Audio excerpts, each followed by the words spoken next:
নবীজি আমার দুনিয়াতে জাহির হয় নাই, কিন্তু ওই ইহুদি শাহী আলেমটা এক নয় দুই নয় আপনার 40টা বছর ধরে কেঁদে কেঁদে পাগলা হয়ে যাচ্ছে। কোথায় গেলে নবীকে পাবো, কোথায় গেলে নবীর দেখা পাবো, নবীর সাক্ষাৎ পাবো, এই বলে ওই ইহুদি শাহী আলেমটা আপনার কান্না করতে করতে পাগল হয়ে যাচ্ছে। আল্লাহর নবী সাল্লাল্লাহু তাআলা আলাইহি ওয়াসাল্লামের পিছনে ভয়ানক ঘটনা এড়িয়ে গেল, অত দূর যাওয়া যাচ্ছে না।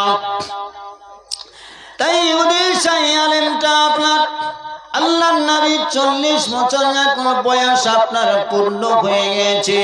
এমতো অবস্থায় আল্লাহর নবী সাল্লাল্লাহু তাআলা আলাইহি ওয়াসাল্লামের কাছে হযরতে জিবরিল আমিন তিনি আসলেন। আসার পরে বলছেন, ইয়া রাসূলুল্লাহ, ইয়া হাবিবাল্লাহ, হুজুর গো,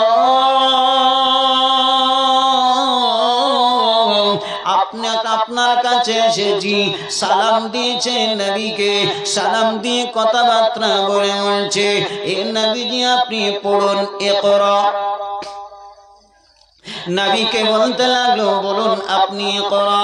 আল্লাহর নবী সাল্লাল্লাহু তাআলা আলাইহি ওয়াসাল্লাম বলেন, আমি পড়তে জানি না, লিখতে জানি না, আমি পড়তে পারবো না। আবার হযরতে জিবরিল আমিন বলছেন, ইয়া রাসূলুল্লাহ, ইয়া হাবিবাল্লাহ, আপনি পড়ুন ইকরা। এইভাবে করে আপনার 3 বারের বলাতে কোন নবীজির সঙ্গে হযরতে জিবরিল আমিন আল্লাহর ফেরেশতা হযরতে সম্রাট জিবরিল তিনি তখন নবীজির সঙ্গে যখন আলিঙ্গন করলেন, নবীকে যখন চাপ দিয়ে সিনার সঙ্গে জড়িয়ে ধরলেন, ধরার পরে যখন জিবরাইল বললেন, ইকরা বিসমি রাব্বিকাল্লাযী খালাক খালাকাল ইনসানা মিন আলাক। হে নবী আপনি পড়ুন যে আপনার যে আল্লাহ পাক রব্বুল আলামিন আপনাকে সৃষ্টি করেছেন, যে আল্লাহ পাক রব্বুল আলামিন আপনাকে আমাকে বানিয়েছেন, সেই আল্লাহর নামে আপনি শুরু করুন। হযরতে জিবরিল আমিন বললেন, বলার পর নবীজি আমার মুখস্থ করতে লাগলেন কোরআনুল কারীম। নবীজি মুখস্থ করার সময় নবীজি একটু তাড়াহুড়ো করছেন। আমার আল্লাহ পাক বলেন, রে জিবরিল, আমার হাবিবকে জানিয়ে দাও, আমার হাবিবকে বলে দাও, আমার হাবিব যেন তাড়াহুড়ো না করে। আপনার আমার হাবিবকে কোরআন শিখিয়ে দেওয়ার দায়িত্বটা হচ্ছে আমি আল্লাহ রব্বুল আলামিন। মুখটা বন্ধ না রেখে জোরে সরে বলুন সুবহানাল্লাহ। নবীকে বলছে আপনাকে কোরআন শিখিয়ে দেওয়ার দায়িত্ব আমার। ফাইদা ক্বারানাহু ফাত্তাবি'ল কুরআনা, আপনি তাড়াহুড়ো করবেন না। জিবরিল আমিন বলছেন আপনি ওনার সঙ্গে বলুন। আস্তে আস্তে আস্তে আপনার নবীর প্রতি আপনার কখনো একটা সূরা, কখনো আপনার দুটো সূরা, কখনো একটা আয়াত, কখনো দুটো আয়াত, এইভাবে করতে করতে করতে আপনার 1 নয় 2 নয় 23টা বছরে পবিত্র কোরআনুল কারীম খানা আপনার আমার নবীর প্রতি অবতীর্ণ হলো। আব্বা জান, আমার ভাই জানেরা, আমার দিনদার ইমানদার ভাইরা, ওই সূরাটি যখন আপনার প্রথম নাজিল হলো, হওয়ার পরে আল্লাহর নবী আপনার বাড়ি চলে গেলেন। বাড়িতে যাওয়ার পরে মা খাদিজাতুল কুবরা রাদিয়াল্লাহু তাআলা আনহাকে বলেন, বলে খাদিজা আমাকে ঢেকে দাও, আবার জ্বর এসেছে। মা খাদিজাতুল কুবরা রাদিয়াল্লাহু তাআলা আনহা বলেন, ইয়া রাসূলুল্লাহ, ইয়া হাবিবাল্লাহ, আপনাকে কে ডেকে নেবে? আপনি কারো অন্যায় করেন নাই, আপনাকে কেন ভয় লাগবে? আপনার কেন খাউফ হবে গো নবীজি? আপনি কাউকে কটু কথা বলেন না, আপনি কেন অন্যায় করেন না, আপনার কোনো ভয় নাই, কোনো চিন্তাও নাই। আপনার একজন মালিক আছে, সেই মালিক আপনার রক্ষণাবেক্ষণ করার দায়িত্ব আপনার সেই মালিকের। আব্বাজান আমার ভাইজানেরা, আল্লাহর নবী সাল্লাল্লাহু তাআলা আলাইহি ওয়াসাল্লাম আপনার মা খাদিজাতুল কুবরা রাদিয়াল্লাহু তাআলা আনহার বাড়িতে শুয়ে আছেন। এমতো অবস্থায় হযরতে জিবরিল আমিন নবীজির কাছে এসে বলছেন, ইয়া আইয়ুহাল মুদ্দাসির, হে কম্বল গায়ে দিয়ে শোনেওয়ালা, হে চাদর কম্বল গায়ে দিয়ে শোনেওয়ালা, আপনি উঠে যান। আকুম ফাআনজিরু রাব্বাকা ফাকাব্বির, আপনার প্রভুর দায়িত্ব আপনি পালন করুন। আপনাকে শুয়ে থাকার জন্য নবুয়তের দায়িত্ব দেওয়া হয় নাই, আপনাকে শুয়ে থাকার জন্য নবুয়ত প্রাপ্ত করা হয় নাই। তাই আপনি উঠে যান, আপনি দ্বীনের দাওয়াতটা দিতে থাকুন। দ্বীনের দাওয়াতটা আপনার দিতে লাগলো আস্তে আস্তে। নবী বলছে, বলে ভাই জিবরাইল, আমি দ্বীনের দাওয়াত কার কাছে দিব? আর আমার কথা কেই বা শুনবে? হ্যাঁ, কে শুনবে আমার কথা? আমার কথা তো কেউ শুনবে না। আমার আল্লাহ পাক, আল্লাহ তাআলা দয়ার রহমান, তিনি আপনার বলতে লাগলেন, ওগো হাবিব, আপনার শোনা না শোনা, মানা না মানা, ওই দায়িত্বটা আপনার নয়, ওই দায়িত্বটা আপনার নয়, ওই দায়িত্বটা হচ্ছে আমি আল্লাহ রাব্বুল আলামিন। আল্লাহ কার কাছে দিব দাওয়াতটা আপনি একটু বলে দেন।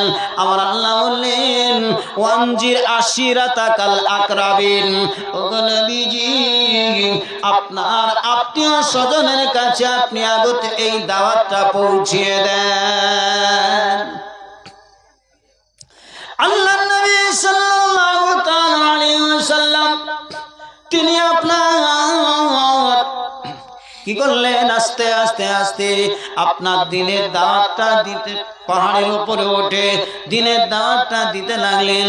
মা খাদিজাতুল কুবরা রাদিয়াল্লাহু তাআলা আনহার কাছে নবীজি গেলেন। যাওয়ার পরে বলছে, বলে খাদিজা,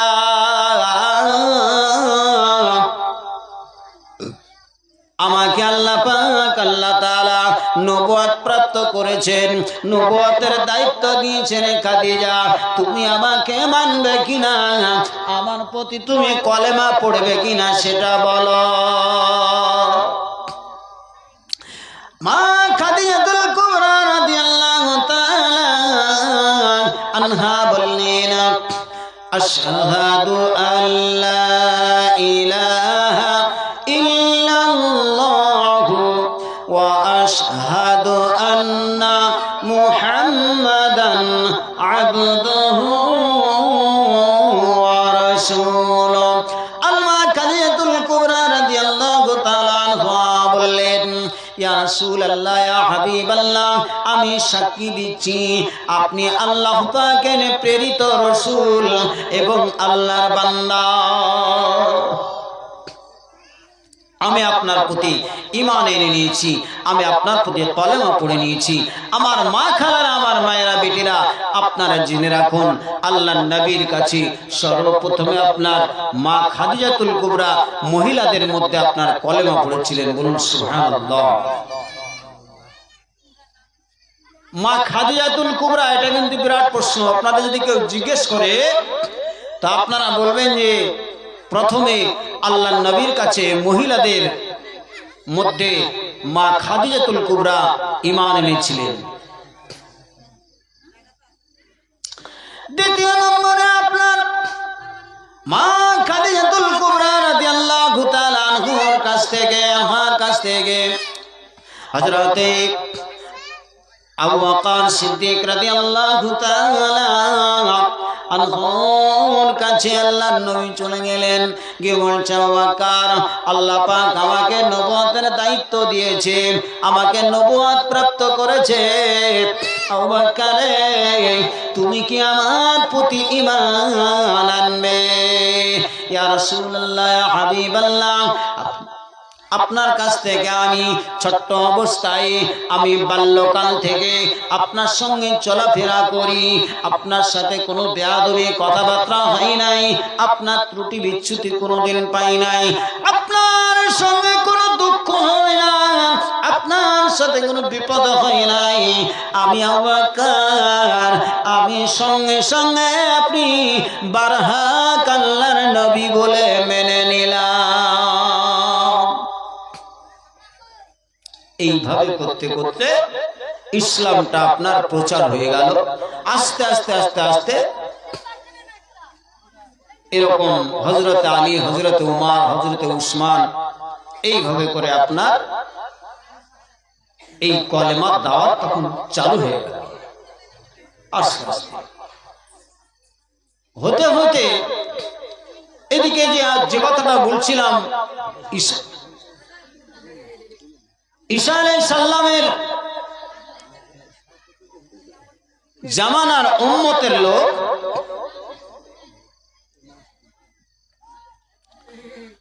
হযরত ঈসা আলাইহিস সালামের জামানার লোক উম্মত যে আল্লাহর নবীর জন্য কাঁদছিল, যে আল্লাহর নবীর জন্য পাগল পারা হয়ে যাচ্ছিল, সেই ইহুদি শাহ আলেমটা আল্লাহর নবীকে আপনার খোঁজ করতে লেগেছে।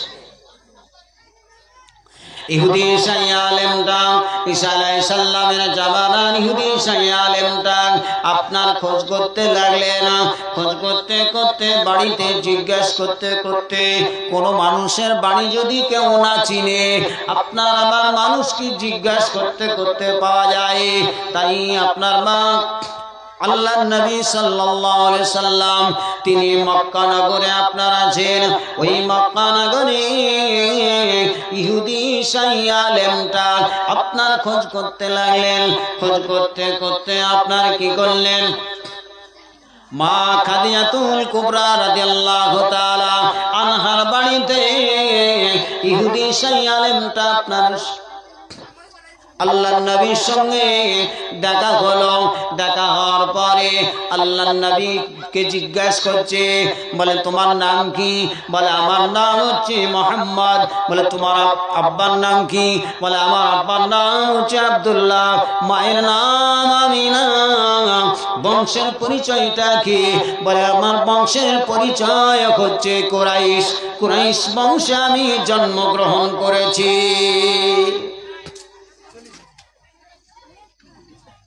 তোমাকে আল্লাহর নবী, আল্লাহ পাক তোমাকে নবী করে পাঠিয়েছে। আল্লাহ তোমাকে নবী করে পাঠিয়েছে? বলে হ্যাঁ, আমাকে আল্লাহ পাক নবী করে পাঠিয়েছে। আব্বা জান, আমার ভাইজানেরা, আমাকে আল্লাহ পাক রব্বুল আলামিন নবী করে পাঠিয়েছেন, নবুয়তের দায়িত্ব দিয়েছে। তাহলে তোমাকে যদি নবী করে পাঠায়, এবার ওই ইহুদি শাহ আলেমটা মনে মনে ভাবছে, আমি যা কিতাবে দেখেছি, নাম ঠিকানা পরিচয় পত্র সমস্ত সব কিছু আমি পেয়ে গিয়েছি। তারপরে এবার মনে হচ্ছে যে কলেমা পড়ে নেব। কিন্তু এটাই মনে মনে ভাবতে ভাবতে তার মনের মধ্যে একটা ইয়াকিন জাগলো, তার মনের মধ্যে একটা উকি জাগলো যে একে একটু পরীক্ষা করা যাক। পরীক্ষা না করলে বোঝা যাবে না, তাই একে একটু পরীক্ষা করা হোক। আমরা আপনারা দুনিয়াতে যদি পরীক্ষা করি, একটা আলু, বেগুন, পটল যদি আপনার কিনতে যায়, তবুও আপনার পরীক্ষা করে নিই যে ফাটা না পচা না টুকরে। যদি আমরা একটা 500 টাকার নোট দেখতে যাই, নিতে যাই, সেটাকে আমার জাল না টাকাটা ভালো না জাল, এটা আমরা পরীক্ষা করে নিই। পরীক্ষা করে না পরীক্ষা করে নিই।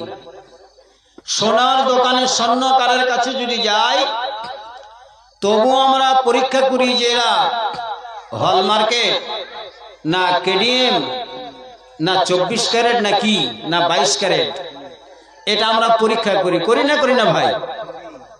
তাহলে এই দুনিয়াতে আপনার ক্ষণস্থায়ী অল্প সময়ের জন্য যা নেব সেটাকে আমরা পরীক্ষা করে নিই। তাই ওই ইহুদি সাহেব আলেমটা বুঝতে পারছে যে সত্যিকারই এই নবী, এছাড়া আর অন্য কেউ নবী হতে পারে না, এই নবী। কিন্তু তবুও তার মনের মধ্যে একটা উকি জাগলো যে একে পরীক্ষা করতে হবে, একে পরীক্ষা না করে এর প্রতি কালেমা পড়া যাবে না, কালেমা পড়া যাবে না। আমরা কি করি ভাই? আমরা জামা নাই, সোনা নাই, টুপি জামা জুব্বা যদি থাকি, মনে ভাবি আমরা বড় বুজুর্গ, বড় পীর সাহেব, বড় আল্লাহর ওলি উঠে এসেছে মনে হয়। তাকে পরীক্ষা নিরীক্ষা করে দেখা নাই, শোনা নাই, কিচ্ছু নাই, তাকে দিয়ে আমরা মনে প্রাণে মেনে নিয়ে তার দ্বারাতে আমরা ইন্না শিরকালা জুলমুন আজিম, আমরা শিরকে লিপ্ত হয়ে যাই না? আমরা শিরকে লিপ্ত হয়ে যাই। এটা আমরা করব না। আমরা তওবা করব তার হাতে হাত দিয়ে, আমরা কলেমা পড়ব তার হাতে হাত দিয়ে, তার কাছে কিছু জানবো, শিখবো, তাকে আমরা একটু যাচাই করে দেখব। আর যাচাই না করে তার হাতে হাত দিয়ে আমরা তওবা করব না। আব্বা জান, আমার ভাইজানেরা, ওই ইহুদি শাহী আলেমটা আপনার কি করতে লাগলেন? আল্লাহর নবী সাল্লাল্লাহু তাআলা আলাইহি ওয়াসাল্লামকে বললেন, বলে বাবা, তোমাকে আমি 20টা টাকা দিয়ে গেলাম, এই 20 দিন পরে 20 কিলো খেজুর তুমি আমাকে দিবা। ব্যবসার ভাঁজ করে আল্লাহর নবীকে 20টা টাকা দিলেন, ব্যবসার ভাঁজ করে 20টা টাকা দিলেন, দিয়ে চলে গেলেন। আব্বা জান, আমার ভাইজানেরা, এই 20টা টাকা আপনার ব্যবসার ভাগ করে দিয়ে গেলেন। ইহুদি শাহী আলেমটা ওই ঈসা আলাইহিস সালামের জামানার যে উম্মতটা নবীজির জন্য 40টা বছর ধরে আপনার তপস্যা করছিল, 40টা বছর ধরে যে ইহুদি শাহী আলেমটা কান্না করছিল, ওই আলেমটা 40 বছর কান্না করার পরেও আপনার আমার নবীকে পরীক্ষা করার জন্য, আপনার আমার নবীকে যাচাই করার জন্য 20 টাকা দিয়ে গেলেন ব্যবসার ভান করে।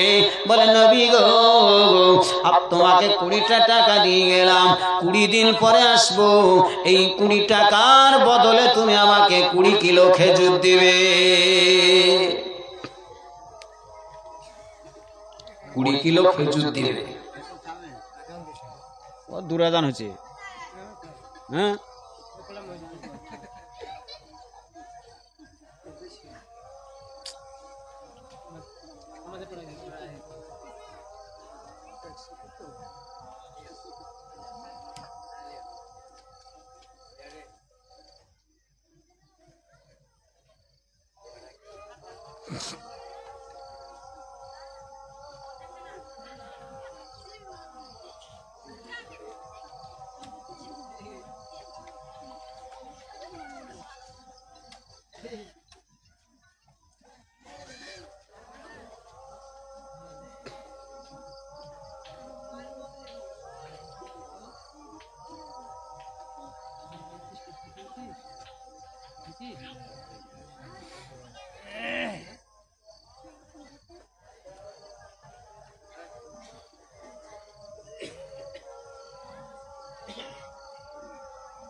দুরূদ পড়ে আল্লাহুম্মা সাল্লি আলা মাওলানা মুহাম্মাদ ওয়া আলা আলি সাইয়্যিদিনা মাওলানা মুহাম্মদ। আব্বা জান আমার ভাইয়েরা, তাই সেই হুজুর সায়ালেম 20 টাকা দেওয়ার পরে আপনার 15 দিন পরে আল্লাহর নবী সাল্লাল্লাহু তাআলা আলাইহি ওয়াসাল্লামের কাছে চলে আসলেন। আসার পরে আল্লাহর নবী আপনার এক জায়গায় বসে আছেন। বসে বসে বসে বসে আপনার কলেমা তালকিন চালাচ্ছেন। এই জায়গাতে সে আল্লাহর নবীকে নবীর জামার কলারটাকে ধরেছেন। নবীর জামার কলারটা ধরে নবীকে একবার সামনে দিকে আগাই, একবার আপনার পিছন দিকে পিছায়। আল্লাহর নবী আপনার নীরব হয়ে গেলেন। নবীজি নীরব হয়ে গিয়ে আপনার কোনো কথা বলেন না। ভাইরা আমার, বাবা জীবনেরা, আল্লাহর নবীর দেহতে আল্লাহ পাক রব্বুল আলামিন এত শক্তি দিয়েছিলেন, এত শক্তি দিয়েছিলেন। নবীজির আপনার এক নয় দুই নয় 4500 যুবকের শক্তি আপনার আমার নবীর গায়ে ছিল। বলুন সুবহানাল্লাহ। 4500 যুবকের শক্তি আমার আপনার নবীর দেহতে ছিল। কিন্তু নবীকে আল্লাহ পাক রব্বুল আলামিন এমন একটা উপাধি দিয়েছেন, এমন একটি টাইটেল দিয়েছেন, যার কারণে নবী আমার ওই শক্তিটা, ওই যুবকদের শক্তিটা নবী আপনার ব্যবহার করে দেখাতে পারেন নাই। নবীজিকে আমার টাইটেল দিয়েছিলেন আল্লাহ পাক, ওয়া মা আরসালনাকা ইল্লা রাহমাতাল লিল আলামিন। আল্লাহ পাক রব্বুল আলামিন নবীকে বলেছেন, ওয়া মা আরসালনাকা ইল্লা রাহমাতাল লিল আলামিন। রহমতের ভান্ডার দিয়ে করুণার আধার করে আমার নবীকে পাঠিয়েছি। আমার নবীকে বিশ্ব আলামিন মানে বিশ্বাস করে পাঠিয়েছি। তাই একথা আল্লাহ পাক ঘোষণা দিয়েছেন, যার কারণে ওই যুবককে আমি শক্তিটা দেখাতে পারলাম না। আল্লাহর নবী নীরব হয়ে গেলেন। আল্লাহর নবী ওই ইহুদি শাহ আলেমটাকে আপনার কিছুই বলতে পারলেন না। ইহুদি শাহ আলেমটাকে কিচ্ছু বলছেন না নবীজি। একবার টানছে, পিছনে টানছে, একবার সামনে দিকে একবার টানছে, কি করে বুঝতে পারছে না। আমার আপনার নবীজিকে গালি গলজ করছেন, বলে তোমাদের নবীর এইরকমই অভ্যাস, সে আপনার ভণ্ড, এইরকম লোকের টাকা পয়সা নিয়ে ঠিক টাইমে ফিরিয়ে দেয় না, ঠিক টাইমে দিতে পারে না, যাত্রার সঙ্গে টাকা নিয়ে এরকম ঝগড়া ঝামেলা করে। নবীজি ভণ্ড, তোমাদের দিন কিন্তু সত্য না। আপনার আমার নবী কিছুই বলেন না। এমন আল্লাহর নবীর একজন একটা রাগান্বিত সাহাবী ছিলেন, যে রাগান্বিত আল্লাহর নবীর একটি সাহাবী ছিলেন। ওই সাহাবীটা আপনার একদিন যেই রাস্তায় যেতেন, সেই রাস্তাতে এক নয় দুই নয় 40 দিন পর্যন্ত সেই রাস্তায় শয়তান যেতে ভয় পেত। কত কুখ্যাত বড় মস্তান দেখে, একদিন যদি ওই রাস্তায় গিয়েছে তো ওই রাস্তায় শয়তান যেতে ভয় করেছে। এত বিখ্যাত সাহাবী। ওই সাহাবীটা আল্লাহর নবীর সাহাবী, রাগের জ্বালাতে আর থাকতে পারলেন না, রাগকে সামলাতে পারলেন না। উমারে ফারুক মনে মনে ভাবছে, আমি যদি সোজা পিঠ দিয়ে একে চাপিয়ে দিই তাহলে দুভাগ হয়ে যাবে। না, সোজা পিঠ দিয়ে চাপিয়ে দেওয়া যাবে না, উল্টা পিঠ দিয়ে তরবারি দিয়ে একটা আঘাত করলেন। ইহুদি শাহ আলেমটা হাত খানা ছুটে গেল। আল্লাহর নবীর কাছ থেকে ইহুদি শাহ আলেম তার হাতখানা ছুটে গেল। আল্লাহর নবী এক জায়গায় বসলেন, মাথা হাঁটুর মধ্যে মাথা ঢুকিয়ে দিয়ে, আর ইহুদি শাহ আলেমটাও এক জায়গায় দাঁড়িয়ে গেলেন চুপ করে। আল্লাহর নবী ইহুদিকে কিছু বলে না, ইহুদিকে কিচ্ছু বলছে না। উমর রাদিয়াল্লাহু তাআলা আনহুকে বলছে, বলে উমর তুমি একে মারলে কেন? কোন কারণে তুমি মেরেছো বলো? ইয়া রাসূলুল্লাহ, ইয়া হাবিবাল্লাহ, আপনাকে আমি জানের চেয়ে ভালোবাসি, আপনাকে জানের চেয়ে মহব্বত করি। আপনি যদি এই মুহূর্তের মধ্যে একটা আগুনের কুণ্ড তৈরি করেন, এই আগুনের কুণ্ড তৈরি করার পরে গো নবীজি আপনি যদি সঙ্গে সঙ্গে আগুনে ঝাঁপ দিয়ে দিতে বলেন, সঙ্গে সঙ্গে ওই আগুনের কুণ্ডতে আমি ঝাঁপ দিতে রাজি আছি।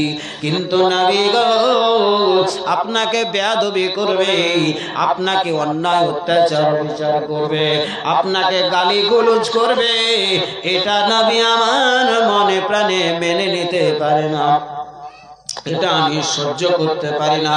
যার কারণে ওই ইহুদি শাহী আলেমটাকে আমি আমার তরবারি দিয়ে একটা আঘাত করেছি গো নবীজি।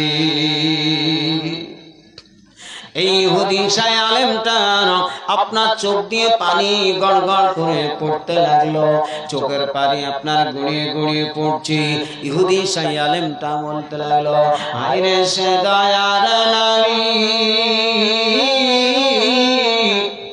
করুণার আধার, এই সেই আখির জামানার নবী হবে মনে হয়, এই সেই আখির জামানার পয়গম্বর হবে মনে হয়।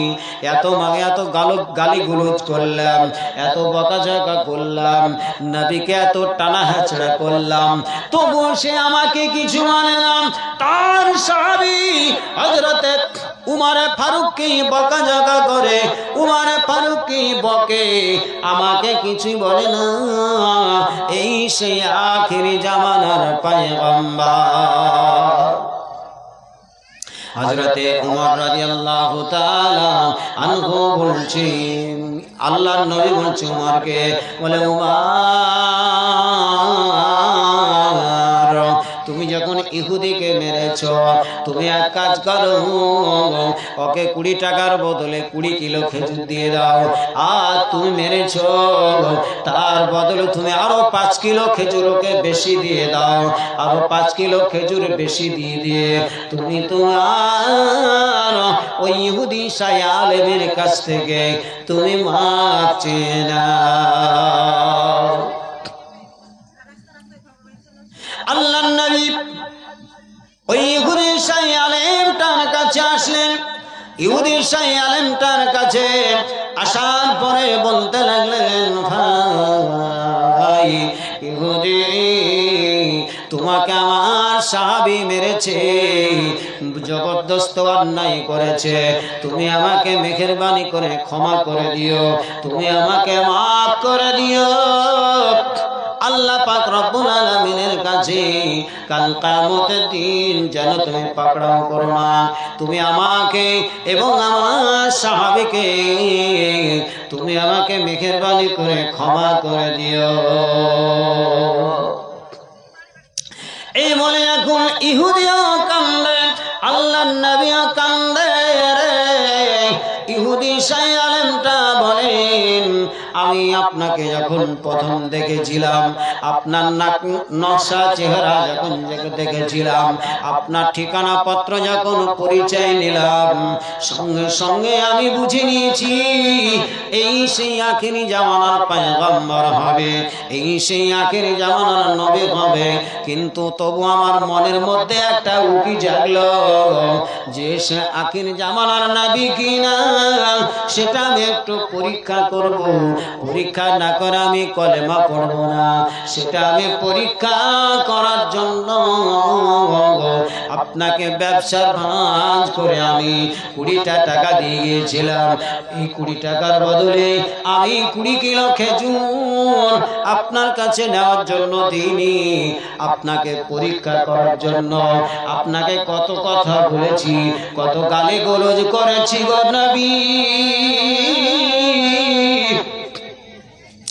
দয়ার নবী আমার, মায়ার নবী, আপনি আমাকে ক্ষমা করে দেন, আপনি আমাকে ক্ষমা করে দিয়ে আপনার সাহাবীকেও আমি অন্যায় করিনি, আমি মেরেছি, আমাকে কিছুই মনে করিনি, শুধুমাত্র আপনাকে পরীক্ষা করার জন্য গ্রহণ করেছি। আপনি আমাকে ক্ষমা করে দিয়ে আপনি আমার দিলে তুলে নেন। লা ইলাহা লা ইলাহা লা ইলাহা ইল্লাল্লাহ, লা ইলাহা ইল্লাল্লাহ, লা ইলাহা ইল্লাল্লাহ। এ তৌহিদ की डंका आलम में बजिया देवा कमले वाला ने, इन्ना अतैना कल कौशगर फरमा दिया कमले वाला ने। बोलो ला इलाहा इल्लल्लाह, इलाहा ला इलाहा इल्लल्लाह, मुहम्मदुर रसूलुल्लाह। अल्लाहुम्मा सल्ली अला सय्यिदिना मौलाना मुहम्मद व अला आले सय्यिदिना मौलाना मुहम्मद। सल्ले अला मुहम्मदीन, सल्ले अला मुहम्मद। सल्ला हरदम ज़बान पाक नामे मोहम्मद, हरदम ज़बान शफियाना। ভাইরা আমার, বাবা জীবনেরা, ওই ইহুদি শায়খ আলেমটা আল্লাহর নবী সাল্লাল্লাহু তাআলা আলাইহি ওয়াসাল্লামের আপনার কলেমা পড়ে নিলেন, কলেমা পড়ে নিয়ে আপনার দিনের দিকে উঠে গেলেন। উঠে যাওয়ার পরে আস্তে আস্তে আস্তে হযরতে উমর ফারুক রাদিয়াল্লাহু তাআলা আনহু যেই দিন থেকে আপনার কলেমা পড়েছিলেন, তার আগে কিন্তু 1-2 করতে করতে 39 জন সাহাবী তারা কলেমা পড়েছিল। কলেমা পড়ার পরে তারা মুসলমান হয়েছিল। কিন্তু হযরত উমর রাদিয়াল্লাহু তাআলা এই মানুষটা জাহান্নামের লোকড়ি হতে চেয়েছিল। এই মানুষটার নৈতিক চরিত্র জীবনের তার অধঃপতন ঘটেছিল।